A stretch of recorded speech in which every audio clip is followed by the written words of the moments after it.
Our program is designed to provide services to the elderly and disabled population in Jackson County.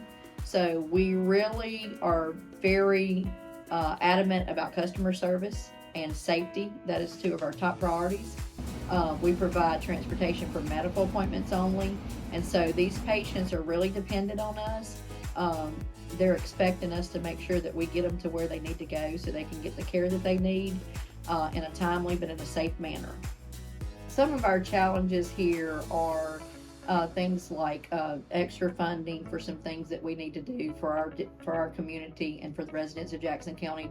One of my dreams is to actually build a transportation facility where our drivers would be housed, our vehicles would be there, and also that we would have a training facility or a training area in that facility where we could host regional trainings for all of our regional groups and those type things. Another one of our challenges is that we have a lot of after hours discharges from the hospital and the ER. And we have access to cab and Uber, but the problem with that is that they do not have ADA accessible vehicles. So that's another challenge that we face here on the coast. We need vehicles that are able to run after hours, nights, and weekends that are ADA accessible because a lot of our population are elderly and disabled.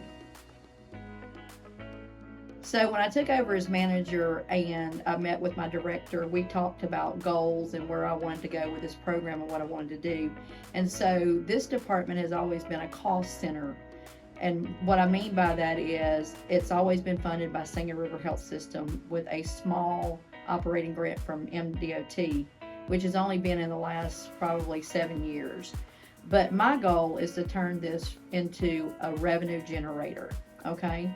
Because there is opportunities to do things outside the box that will connect it. When we think medical, we think doctor's office, hospital, and those type things.